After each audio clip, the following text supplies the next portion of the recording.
Good day and welcome to Python programming tutorial 1.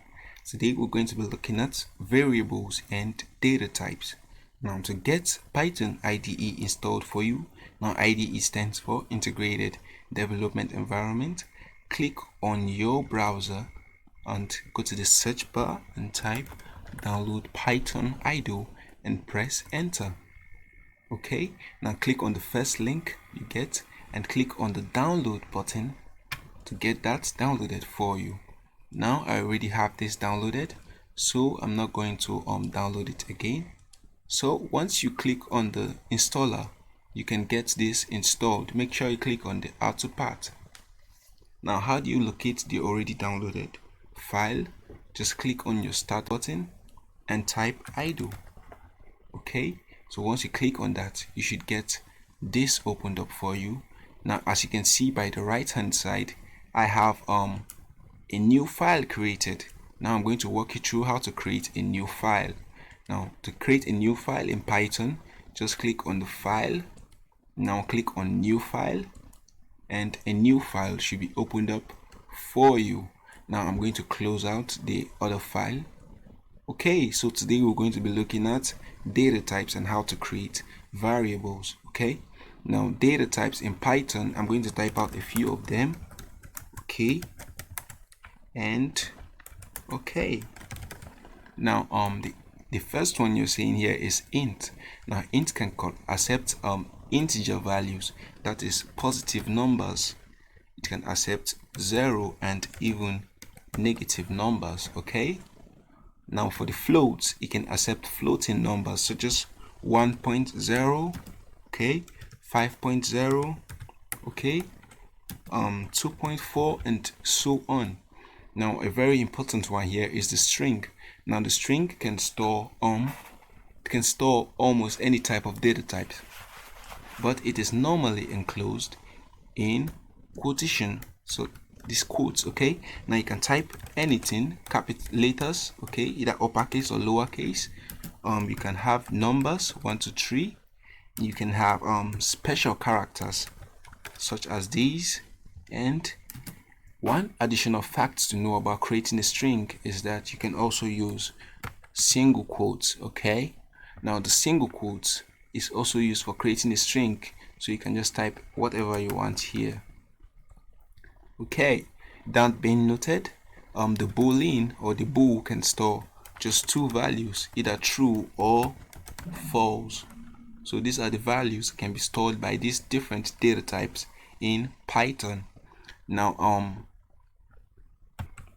you can take a glance at these different data types, and I'm going to give you a little exercise. Now I want you to pause this video and just try to sketch out the different data types that these are and get back to me. Okay, if you said bool for the first one, then you are correct, because true is of boolean type. Now I know this might confuse a lot of people because it's having integers here. Now this is surrounded by quotes, so this is a string. Okay, you can leave that as str. 25 is very obvious, that is an integer, and James, even though this is a single quote, is a string. Now we have 13.0 is a float. So I hope you have a basic understanding of this very basic data types in Python. Now variables is the next one. Okay, so variables can be used for storing data types. Okay, for example, in your math classes, you know x is equals to 1 is used for declaring a variable. Now there's a Python keyword for outputting variables to the screen, so that is the print statement. Now the print is declared by typing print and open and close parentheses. Now in between these parentheses is what you want to print out to the screen. And now I want to print x. Now to run this, click on run, and run will do. Source must be saved. Okay, and we have to save our file first, so let's do hello.py, and py is the extension of Python files. So click on save. Okay, now as you can see, I get 1 outputted to the screen. That's nice. Now there are some rules for declaring variables. For example, let's say you wanted to collect your name. You can say name is equals to for me I'll say Victor. Okay, now you can see this is all alphabets, so the variable can start with what? Alphabets. That's nice. And then we can create another variable, let's say age. Let's say underscore age is equals to 11. Okay, now as you can see, I started with an underscore. Now this will work and this will also work because these are the default ways of declaring variables. How not to declare a variable? Don't start with a number. For example, before we do this, let's print this out to the screen. Let's print name, and then let's print age.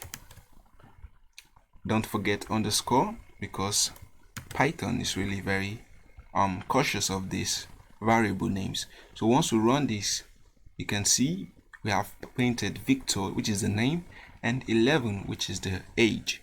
Okay, now how not to declare a variable? Don't start with a number.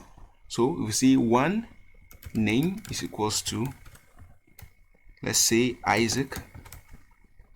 Now if we try to run this application by pressing F5, you can see we're having invalid syntax. That's because we did not declare our variable correctly. By the way, if you're having any problem with your code during this tutorial, all you have to do is to comment it in the section below and I'll be attending to that. Okay, now don't start with a number or a special character. It is not accepted in Python. Now I'm going to do something down here. We want to also collect the person's height to be equals to 1.8. That's 1.8 meters. Now this is having a type. Keep caution of the types of this. This is a string, this is an integer, and this is a float. Okay, so let's just print that out to the screen. HEI. Okay, you can print out the height to the screen. Now this space doesn't mean anything, just in case you are wondering. The space, it will still run. So far there's nothing in that line. Now if we run this, run module, okay, that gets printed out to the screen. Now what if we wanted to print height? Yeah, they are the same spellings, right? Yeah, but this H is of what? Uppercase, and this is of lowercase. Now Python is case sensitive, which means it doesn't regard this height and this height as the same variable. Now if you want to declare this as a different variable, that would work, but right now we don't have height defined. We only defined this height, so Python is going to throw an error for us. So once you click on run module, okay, you'll see name height is not defined, which means Python is case sensitive. Okay, now finally we're going to store a variable we're going to print. Before we print that, let's say is female. That's if the person is female or not. So is female is equals to false. Okay, now we can still print out is female. Be careful while typing this, because if you spell this female without an E and you put an E here, it's going to throw an exception. Okay, so once we press F5 to run this, is female is, you can see we haven't changed height, so we're still having an error. So let's change that to a little h. F5, that's correct. Now we have all this. Okay, so that will be the end of today's tutorial. If you like this tutorial, just leave a like and a sub. Thanks for watching this video.